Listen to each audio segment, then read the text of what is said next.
Delhi university के professor Lakshman Yadav की नौकरी चली गई और उनके जगह किसी और को बहाल कर दिया गया। तो लक्ष्मण यादव ने इसे साझा किया है फेसबुक पर और लिखा है, आधिकारिक सूचना, हमसे हमारी धड़कन छीन ली गई।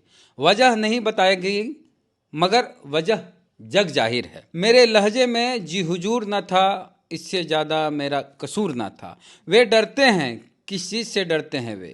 तमाम धन दौलत, गोला बारूद, पुलिस फौज के बावजूद वे डरते हैं कि एक दिन निहत्थे और गरीब लोग उनसे डरना बंद कर देंगे। ये लक्ष्मण यादव लिखे हैं। जब उनकी नौकरी चली गई, उन्हें बर्खास्त कर दिया गया, टर्मिनेट कर दिया गया और उनकी जगह जाकिर हुसैन कॉलेज जो कि दिल्ली यूनिवर्सिटी में है, किसी दूसरे को बहाल कर दिया गया। वो चिट्ठी भी जारी करते हैं और इस तरह से पोस्ट लिखते हैं।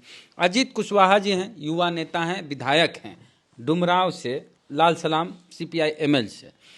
आप युवा हैं, लक्ष्मण यादव युवा हैं, करीब करीब हम उम्र हैं। इसी साल लक्ष्मण यादव शादी करते हैं। वो यादव समाज से हैं और दलित युवती से शादी करते हैं और इसी साल उनकी नौकरी चली जाती है। क्या कहेंगे? नौकरी तो शादी की वजह से नहीं ही गई होगी। नहीं, हम कह रहे हैं कि किसी की शादी हो और नौकरी चली जाए तो दोहरी जिम्मेदारी हो। ये दुखद है। और हम लोग को पता चला लक्ष्मण भाई बहुत अच्छे ओरेटर हैं, अच्छा बोलते हैं, हम लोग सुनते भी हैं। कई सारे जलसों में, कार्यक्रमों में वो जाते हैं और वो लोकतंत्र के पक्ष में बोलते हैं, संविधान के पक्ष में बोलते हैं, या यूँ कह लीजिए कि वो भारतीयों के पक्ष में बोलते हैं। जो लोग इस देश में नफरत का कारोबार करना चाहते हैं, जो लोग इस देश में नफरत के आधार पर मंदिर और मस्जिद को आपस में लड़ा करके पॉलिटिक्स करना चाहते हैं, उन तमाम लोगों को, ऐसे लोगों से खतरा है जो उनकी आवाज़ नहीं बोल रहे हैं, जो उनकी बात नहीं बोल रहे हैं। तो लक्ष्मण यादव ऐसे थे जो अपनी प्रोफेसरी के काम को बखूबी निभा रहे थे। एक प्रोफेसर का काम है सच बताना, छात्रों को भी और नागरिकों को भी।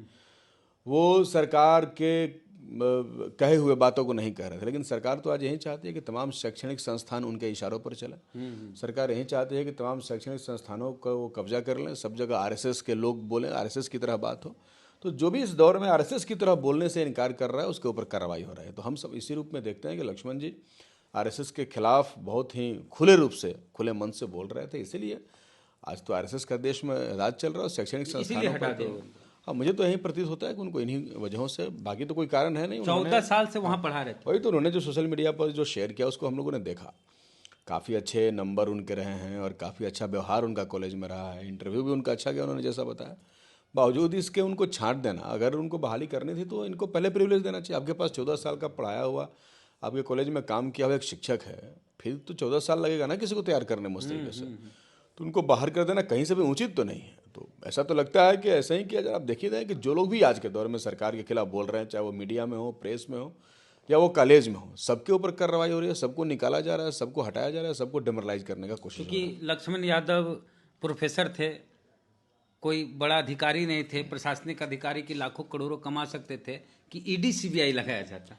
हाँ, अब तो उन पर ED CBI आप लगा नहीं सकते, इसलिए सीधे आपके लिए आसान है कि चलो भाई ये डॉग पे है, इसको नौकरी से ही निकाल दो। हाँ। तो इसलिए उनको नौकरी से ही निकाल दिया। अब क्या करेंगे? लक्ष्मण यादव को क्या करना चाहिए? आप युवा हैं, राजनीति में हैं। नहीं, हम तो कहेंगे कि लक्ष्मण यादव जो कर रहे हैं वो कंटिन्यू करते रहें। नहीं, हम इशारा हमारा है कि अगले साल चुनाव है। चुनाव ठीक है, एक प्रोफेसर का भी जरूरत है इस देश में। प्रोफेसर चुनाव नहीं लड़ते हैं क्या? एकदम लड़ते हैं। तो हम तो यही कह रहे हैं कि प्रोफेसर का, एक एक्टिविस्ट का, एक कार्यकर्ता का भी जरूरत है। जरूरी नहीं कि हर आदमी चुनाव लड़े, अगर उनको मन हो तो लड़ सकते हैं। कोई भी पार्टी उनको टिकट। राजद के मंच पे जाते हैं, राजद के समाचार जो पत्रिका है मुखपत्र, उसमें उनके लेख छपते हैं और अखिलेश यादव के साथ वो मंच साझा करते हैं। समाजवादी पार्टी के कार्यक्रम में जाते हैं।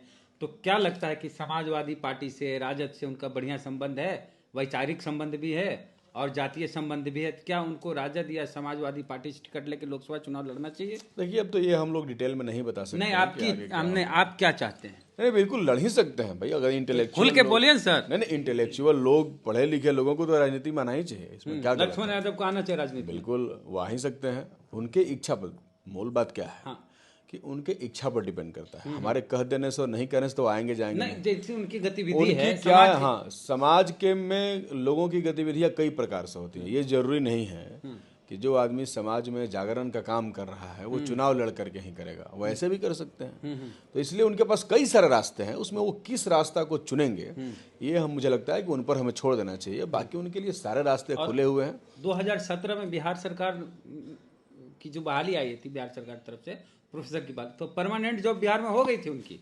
लेकिन वो बोले कि हमारा जुड़ाव है, भावनात्मक संबंध है दिल्ली यूनिवर्सिटी से, एडहॉक पे ही है, तो कोई दिक्कत नहीं है, परमानेंट तो हो ही जाएगा। क्योंकि जहां भी वो इंटरव्यू देने जाते थे तो वहां लोग बोलते थे इंटरव्यू लेने वाले कि आप यहाँ कहाँ आ गए, आप तो दिल्ली यूनिवर्सिटी में हैं और आप वहाँ पढ़ा रहे हैं तो आपका वहाँ परमानेंट हो ही जाएगा। इस तरह की परंपरा रही है दिल्ली यूनिवर्सिटी में कि जो लंबे समय तक पढ़ाए परमानेंट हो जाते थे। तो इनका भी हो जाना चाहिए, 14 साल हुआ तो हो ही जाना चाहिए, इसमें कोई डाउट नहीं है। लेकिन अब चूंकि वो बताएं कि राजा को उनकी बात पसंद नहीं है, इसलिए राजा के लोगों ने उनको बाहर कर दिया। अब तो आजकल का तो जमाना आ गया ना डेमोक्रेसी के नाम पर, तो वही है कि आप राजा की भाषा बोलिए, राजा की भाषा, अगर राजा की बोली बोलते हैं तो अब ठीक है, अगर राजा की बोली नहीं बोलते हैं तो फिर आपके लिए कोई जगह नहीं है। इसलिए कल वाला कार्यक्रम इंडिया गठबंधन वाला क्यों फ्लॉप हो गया? कल शायद मैंने सुना ही किसी मुख्यमंत्री के पास शायद नहीं समय हो रहा होगा, तो सब लोग नहीं जुटेंगे तो कैसे बैठे? अखिलेश यादव तो बोल दिन ना जाएंगे, जाएंगे, थोड़ा सा दुखी होंगे, लेकिन उनको भी देश की चिंता है, सबको देश की चिंता है। राजनीति में कोई अस्थाई मित्र और दुश्मन नहीं होता। ममता बनर्जी, सब लोग आएंगे, लालू यादव, सबको बीजेपी को हराना है कि नहीं हराना है, ये बीजेपी इंडिया को नहीं हराएंगे तो ये सब हार जाएंगे। हाँ, इसीलिए इंडिया अलायंस जो बना है जिस मकसद से, वो मकसद होना चाहिए। हम लोग तो चाहते हैं, हम लोग तो आप तो जानवे करते हैं, बिहार में पहले नीतीश जी उधर थे, हम लोगों ने लड़ाई लड़ा, दबाव बनाया, आप तो जाने रहिए लड़ाई लड़ते रहते हैं, और उनको इधर हम लोगों ने बुलाया, इधर बुलाया, तो सबको मिला करके हम लोग तो कोशिश कर रहे हैं ना कि सबको मिला करके इंडिया अलायंस मजबूती से 24 में अगर इसी तरीके से बिखर कर रहिएगा तो हालत खराब हो जाएगा। क्योंकि बीजेपी तो देखिए कि इंस्टीट्यूशन पे कैसे कब्जा कर लिया जाए, इसलिए लक्ष्मण जैसे प्रोफेसर की उनको जरूरत नहीं है। ऐसे ही तमाम संस्थानों पर उनको कब्जा कर लेना है, ऐसे में आप क्या ही कर पाएंगे? क्या सोचते हैं सर? ईवीएम तो स्पष्ट है भाई, एक मशीन है। सुना है कि जापान ने बनाया था ना, और वही चुनाव नहीं कराता ईवीएम पे। अगर उसने इतना अच्छा मशीन बना लिया तो उनको चुनाव कराना चाहिए था। जिसने बनाया उसी को उस पर भरोसा नहीं। कांग्रेस से लाई है जो आपके साथ। हाँ, तो कई सारी गलतियां तो पहले से हुई है ना जिसको वो कर रहे हैं कांग्रेस वाले। बिल्कुल, कांग्रेस गलती करती है, करती है नहीं। पहले जो भी गलती आपने किया उसको आपको भोगना पड़ता है कि नहीं पड़ता है? तो पहले उन्होंने जो गलती किया ये है, कांग्रेस का पाप है पुराना। ये मैं नहीं कहूंगा कि पाप है, क्योंकि पाप और पुण्य हम लोग नहीं मानते हैं। ये सब का कहने कोई का मतलब मतलब वही नहीं। है। कहने का मतलब कि जो भी कुकर्म आप है। पॉलिसी बनाते हैं, कांग्रेस का कुकर्म है। नहीं नहीं, आप जो पॉलिसी बनाते हैं उसी पॉलिसी पर ना, अधिकांश तो पॉलिसी इसके पास। आप बताइए ना भाई, बात बीजेपी का इकोनॉमिक पॉलिसी क्या है? कोई है इनका इकोनॉमिक? कुछ नहीं है। जो पहले का बना हुआ उसी पे कर रहे हैं ना, तो उसमें तो माना ही जाना चाहिए। इसलिए उसमें कोई स्पष्ट इस तरीके की बात नहीं। हम लोग 3 ये जगह जो पाप हारे नहीं हैं, करते हैं। 3 जगह भाजपा की प्रचंड जीत हुई है। तो भाजपा के खिलाफ अगर कोई हार्डकोर लड़ाई लड़ने वाला हो तो लाल सलाम वाला है। हाँ बिल्कुल है ये। कांग्रेस तो मीठे मीठे वाला है। आप तो जनबे करते हैं। हम तो सब जानते हैं, आप भी जानते हैं। तो 3 जगह जो भाजपा एकदम टाइट जीत हुई, तो क्या कहिएगा? अब देखिए, राजस्थान में इनको कम्युनिस्टों को रखना चाहिए। राजस्थान में कम्युनिस्ट पार्टी बहुत मजबूत है। देखिए, चुनाव हारना जीतना अपने जगह पे है, लेकिन अच्छा वोट आता है, हमेशा 4-5 लोग जीतते रहे। अन्य कई आदिवासियों का पार्टी है, दल है, तब उनको मिलाना चाहिए। वही ना, सब वोटवा मिला लिया बीजेपी वाला झूठ सच बोल करके, तो जीत गया। बाकी आप देखिए ना, मिठाई कांग्रेस से खाना चाह रही थी। हम देखिए ये नहीं कहेंगे, हम ये कहेंगे कि आपको इंक्लूसिव पॉलिटिक्स करना होगा अभी के दौर में। और कांग्रेस बड़ी पार्टी है, उसके पास बहुत थिंक टैंक है, क्या क्या है, हम लोग क्या ही कर सकते हैं। एक चीज बताइए, भाजपा क्यों जीत रही है, आप लोग क्यों हार रहे हैं? नहीं, भाजपा क्यों जीत रही है, हम लोग क्यों हार रहे हैं, इसका विश्लेषण तो बहुत बड़ा नहीं है, इसमें तो बहुत समय लगेगा। 2 शब्दों में, संक्षिप्त में, 2 शब्दों में बताने का भी आप नहीं बता सकते हैं। आप बोले कि हम लोग बिखरे हुए। नहीं, हाँ ये तो बात सही है। आपका बिखराव तो दिखा ना जी, इंडिया अलायंस दिखना चाहिए कि नहीं दिखना चाहिए? आप अखिलेश यादव को जानते हैं कि नहीं? कौन नहीं जानता अखिलेश को? कमलनाथ नहीं जानते हैं, वो नहीं जानते, दिग्विजय सिंह नहीं जानते, वो बाबा बागेश्वर को जानते हैं। हाँ। तो बागेश्वरे को तो बुलाए थे कमलनाथ। इनका जो मतलब यही ना कर रहे हैं वो लोग। अब आप अभी वो भी बागेश्वर के यहाँ ही आशीर्वाद ले रहा, अभी तो वो आशीर्वाद उसी को जब देना है तो उन्हीं को ना ज्यादा आशीर्वाद देगा। आपको क्यों देगा? इनको नहीं दिया। अच्छा, ये वो चीज है, आपको लगता है बिना बहन जी के साथ लिए आप लोग बहन जी को लेना चाहिए? हम लोग तो सबके सब लेना भाई। वोट है हर जगह, बिल्कुल वोट है उनका, है वोट है, इससे इनकार नहीं किया जा सकता। कौन इसे इनकार कर रहा है? अच्छा, एक चीज हम ऐसी पूछते हैं, छोड़िए कि आप पॉलिटिकल पार्टी से हैं, आप विधायक हैं, छोड़ नहीं सकते, जो है सो है। हम एक सेकंड के लिए भुला जाइए कि आप विधायक जी हैं। कैमरा में दिखाएगा ना। हाँ भूल जाइए कि आप विधायक जी हैं, कोई कैमरा पार्टी- बंद होगा नहीं, तब इंडिविजुअल आप फिर नहीं कहेगा ना कि ये मेरा व्यक्तिगत विचार है। आपके विचार से पीएम कौन होना चाहिए? ये हम लोग एक पॉलिटिकल व्यक्ति हैं और राजनीतिक व्यक्ति का अपना विचार नहीं होता, उसका विचार जो भी होता है वो राजनीतिक विचार होता है। तो चलिए ऐसे के बता दीजिए। हाँ, इसलिए पीएम कौन होंगे हम लोगों ने तो अपने भाषणों में बहसों में इसको क्लियर कर लिया है कि पीएम हम लोग बाद में चुनेंगे। यहाँ गड़बड़ाएगा मामला, कोई मामला नहीं गड़बड़ाएगा। देश की कहता है वो लोग कि इन लोग के पास दुल्हे नहीं है। नहीं, दूल्हा बाराती ब्याह करने जाना है तो लालू दूल्हा यादव इशारा में बोल दिए थे कि राहुल गांधी जी दुल्हा बनिए ब्याह। नहीं, वो तो उनके शादी के बारे में बोले थे, उसको आप लोग पॉलिटिकल हर बात मैंने पॉलिटिकल ही ले लेते हैं। आप ही ना बोले कुछ पर्सनल बोलिए तो उन्होंने पर्सनल बोल दिया था आप उसको पॉलिटिकल ही ले लिए। ऐसा कुछ नहीं है। हम लोगों ने डिसाइड कर लिया, इंडिया गठबंधन ने डिसाइड किया है कि हम लड़ेंगे चुनाव एक साथ मिलकर के। ये तो गलत परिपाटी है ना जिसको बीजेपी ने शुरू। प्रधानमंत्री का वोट हम कहाँ देते हैं? ये कोई अमेरिकन सीनेट तो है नहीं कि प्रधानमंत्री को भी वो वोट देना है आपको। ऐसा तो कुछ है नहीं। प्रधानमंत्री को कौन वोट देता है? सब अपना एमपी चुने। नहीं, ये भी कांग्रेस का कुकर्म है, पहले से चेहरा वही लोग घोषित किए। इंदिरा गांधी होंगे तो वो होंगे तो अब जो हो उनका पार्टी डिसाइड किया होगा। अभी तो हम लोग का जो अलायंस है इसने डिसाइड नहीं किया। अब अलायंस अगर डिसाइड करेगा तो हम लोग बोलेंगे। अपने मन से बोलने का क्या मतलब है कि हमारा ये पसंदीदा आदमी है, हमारा ये अच्छी बात नहीं है। और ये सब बात बोलने से अंदर का संबंध जो है वो हेल्दी नहीं होता। इसलिए अंदर संबंध हेल्दी रहे, इसलिए इन सब बातों को बोलने से बचना चाहिए। हम लोग कोशिश यही कर रहे हैं कि इंडिया अलायंस एकजुट होकर के फाइट करे, चुनाव लड़े, बीजेपी को पहले हम लोग हराएं, अपना ये काम पूरा करें, बाद में प्रधानमंत्री बनते रहेंगे जिनको बनना होगा।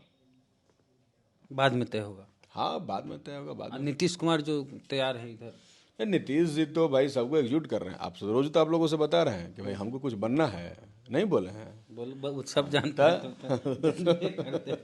आप लड़िए लोकसभा वाला। हम कैसे लड़ जाएंगे भाई? पार्टी नहीं लड़ेगी। एज ए कैंडिडेट तो पार्टी डिसाइड करेगी ना। डिसाइड आपकी इच्छा कहाँ होगी, कहाँ से लड़े? कुछ नहीं, पार्टी जहाँ से कहेगी वहाँ से लड़ जाएंगे। हम लोग पार्टी का कार्यकर्ता हैं। जहाँ से पार्टी बोलेगी यहाँ जाओ, तुम्हारी जरूरत है। हम लोग लोकसभा लड़िएगा?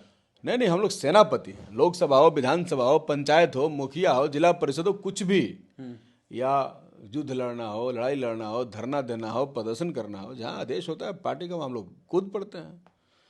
हम लोग उसमें का कार्यकर्ता नहीं है कि रूस गए फूल गए, सब नहीं। टिकट नहीं मिलता है पटिया बदल देता है। कुछ नहीं, ये सब नहीं। हर चुनाव हुए अभी इस साल ही पार्टी में है, अगला साल पार्टी में है, फिर टिकट नहीं मिला तो पार्टी चल गई। ना, हम लोग का ये सब मामला नहीं है। हम लड़ने भिड़ने वाले लोग हैं। जहाँ जनता को जरूरत पड़ेगा, जहाँ पार्टी कहेगी वहाँ लड़ जाएंगे। बहुत शुक्रिया। कहेगी प्रचार करना, उसके लिए प्रचार करने जाएंगे। क्या करना हम लोग को? बस लड़ते फिरते रहना है। चलिए, तो लक्ष्मण यादव जी को हटा दिया गया है। दिल्ली यूनिवर्सिटी में प्रोफेसर थे, असिस्टेंट प्रोफेसर। उसी से चर्चा शुरू हुई और बात कहाँ तक पहुँच गई। पूरी बातचीत को लेकर आपकी क्या राय बताइए कमेंट बॉक्स में। फेसबुक पे देख रहे हैं, पेज को लाइक फॉलो नहीं किया कर लीजिए। यूट्यूब पे देख रहे हैं, सब्सक्राइबर नहीं है, घंटी बजा कीजिए। जय भीम, जय भारत।